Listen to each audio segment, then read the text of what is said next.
Are you tired of overspending on groceries? Today I'm sharing 10 great ways to cut down on your grocery bill while still eating high quality, nutritious food with no couponing. Make sure to watch until the end so you can get all the strategies that you can start implementing today.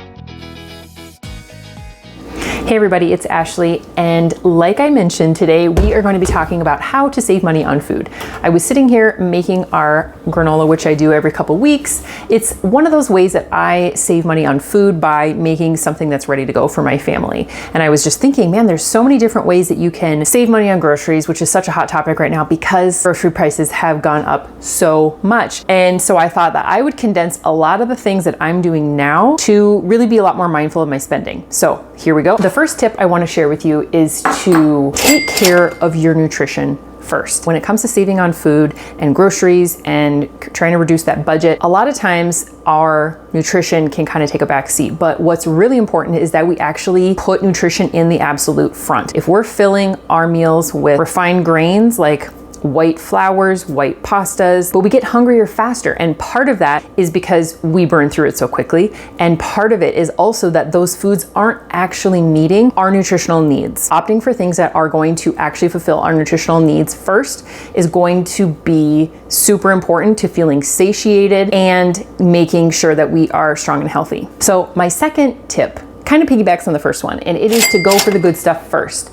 This kind of is in the realm of nutrition, but not necessarily. It could be, instead of filling up on something that's got less nutritional value for you, fill up on the things that have more nutritional value for you. When you're going shopping, making sure you're making your shopping list and it's centered around those things that you know are going to be better choices for you. And then if you have extra, then work on other things that might be like a splurge or stuff it away for next month. Making sure that we're getting good balances of our macronutrients. And if you don't know what those are the three main categories of food, which is protein, carbohydrates, and fats. And those three categories are really important.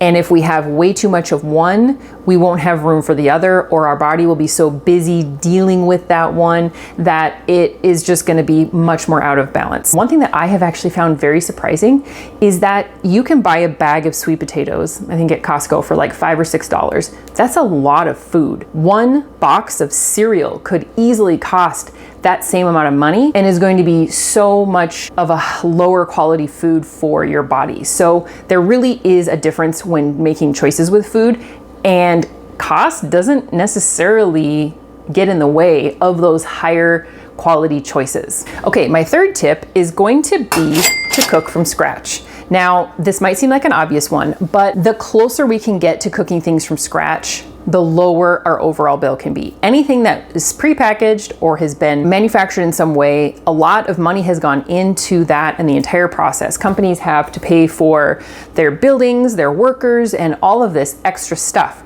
So if you can simplify your meals and make things more from scratch at home, this can make a dramatic impact on your food budget as well. And we actually have tons of resources on the City State Kitchen website for this very thing. If you're trying to get more of a certain protein, we have ingredient guides which include tons of recipes, so they're kind of like a recipe guide, but it gives you other helpful ways to prepare and different information on proteins, on lots of different vegetables. So I will link everything in the description box that could help with cooking at home. If you're tired of cooking at home, if you're exhausted with it, if dinner time is the worst, you're tired of getting asked what's for dinner, if you have any kind of negativity around cooking at home or exhaustion around cooking at home, we have a cooking at home reset, which is specifically intended to kind of give a fresh start with that regard as well. My fourth tip is meal planning. Now, meal planning is something that I talk a lot about because it is at the core of making good nutritional choices, saving money on groceries, and just all of it. By meal planning, you can plan what you'll make and then just buy that. If you don't have a plan when you go into a store, that is an excellent way to overspend. The very newest thing that I even have on the City State Kitchen website is a meal planner, which is, I'll show it to you. It is a 3-month meal planner that can help you with meal planning.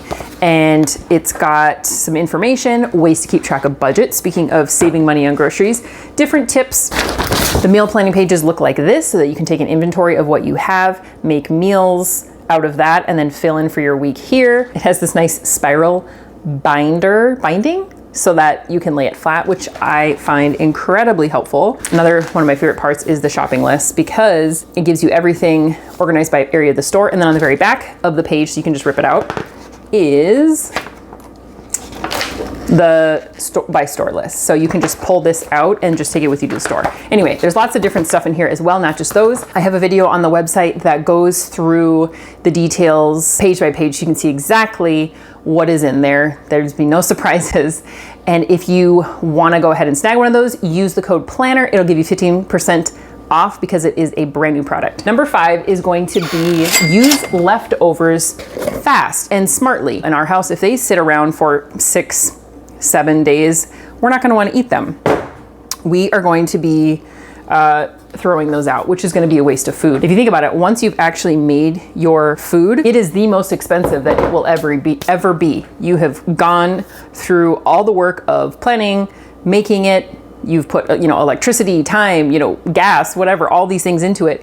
It is more expensive than it'll ever be when it's sitting in your fridge after it's been made. By eating them up faster or making sure you have a plan for them, they will taste better, they will have more nutrition in them still, and they won't go to waste. My 6th suggestion is having a list of go-to freezer meals that you like, that you and your family like, that are easy to make.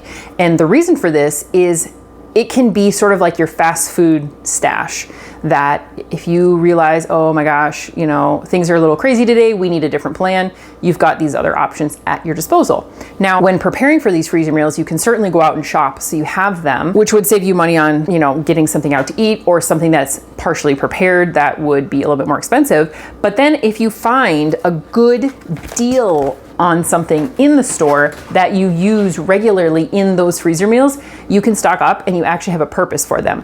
Buying things that are on sale just because they're on sale is not saving money. That is something that took me a long time to learn, that just because something is on a discount doesn't mean I should buy it. If it's something that I buy anyway, regularly, then I'll go ahead and stock up a little bit. But other than that, don't buy stuff just because it's on sale, unless you have a purpose for it. Now, number 7, in the past, even maybe a year ago, I might not have had this on my list, and it is to eat seasonally.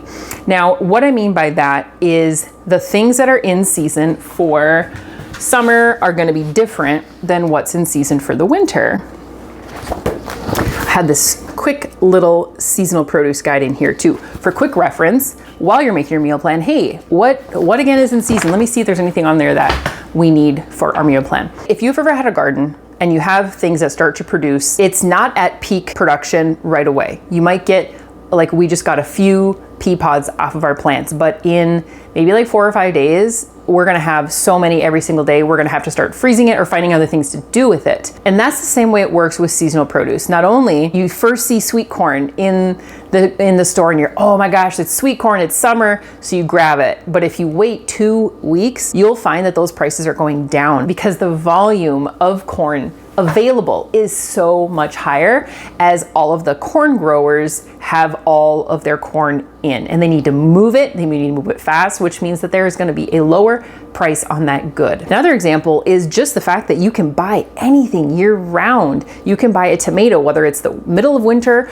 or if it's the middle of summer, and it will make a difference price-wise in a lot of cases. So number 1, some food will just be more expensive certain times of year. And number 2, if you can just wait a second until the season has gotten a little bit more underway, you'll see those prices come down. Number 8 on today's list is to price shop when it makes sense. Now, what I mean by price shop is price shopping from store to store. There's lots of stores that I go to where I can buy the same product at each one.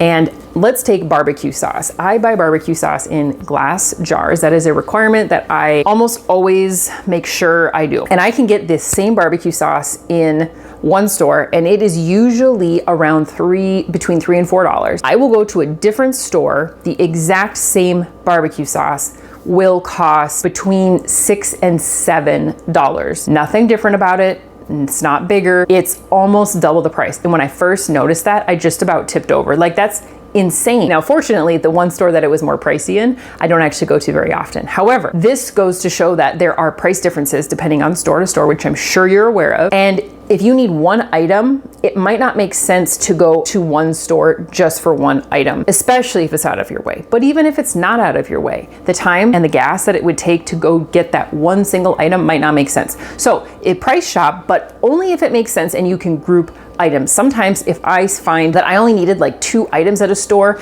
that I know I can get them lower at, I will either keep them on my list and adjust so that I don't have to get them that week, or I'll find a way to put them on my second choice store for that week. Number 9 is going to be to creatively preserving food.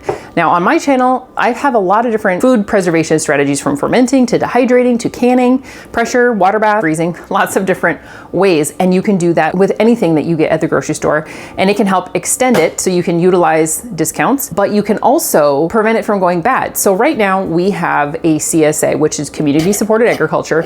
And so we're getting a grab bag of seasonal produce every single week. And the first couple weeks, it was easy to keep up with, but now I'm thinking, okay, this is the 3rd week in a row that we've gotten Napa cabbage. We've already had stir fry twice the exact same way, 2 weeks in a row. Maybe we want to take a week off before we have that again. Things like that. We also this week got a lot of spinach and Swiss chard. I dehydrated it last night and added it to this greens powder, which also has kale and collard greens in it. So I just put it in here to blend it, shake it up, and now I have I have at least a full cup in here. And if you have done greens powder before, it takes quite a bit of greens to make a little bit. So we can use that anytime in smoothies. We can put it on yogurt. I mean, we can use it in so many things. I'm also pickling radish. So the first week we got radish, unfortunately, we did not eat it. And so as soon as we got the radish this week, I threw it in some vinegar with some salt and pepper, added a little water to dilute it. And so now we have pickled radish to throw on anything or just eat plain. If you can utilize these different ways of preserving food, you can extend their shelf life and prevent food waste, which is food budget waste as well. And my 10th tip is kind of on the same topic of a CSA, which is to volunteer at a local CSA. A lot of people will have access to CSAs, at least in your surrounding area. A lot of times they need volunteers, especially on harvest day when they have so much happening and they're trying to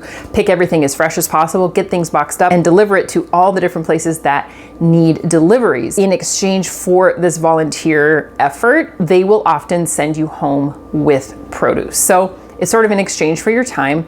You get outside, you get in nature, you move your body, and you get some free food. So that would be another option, is that they need help, and so they'll give you something in exchange for your help. I hope you enjoyed these 10 tips. They're maybe a little bit untraditional when it comes to food saving. They're ways that we truly use to save money, make our food go further, and overall get the most out of our food budget. If you like this video, please give it a thumbs up, subscribe, share with anybody who might be looking for some unique or creative ways to save money on their food budget. I hope you have a wonderful day, and we will see you soon.